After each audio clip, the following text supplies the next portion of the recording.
İcazə verin, Ramilə bir sual verim. O, sağ ol, buyur. sən nənəm oxuyursan, onun musiqisi kimindir? Ha, demə özümün. Cabbar mənim bu musiqisi sözləri bizim Qazaxdan, Yuxarı Salahlı elindən Həsən qardaşımızındır. Musiqisi özümə aiddir.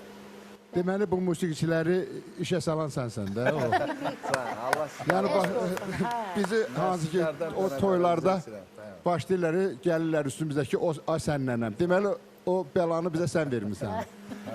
Çox gözəl mahnıdır. Hamının xalqın sevimlisi bir mahnıdır.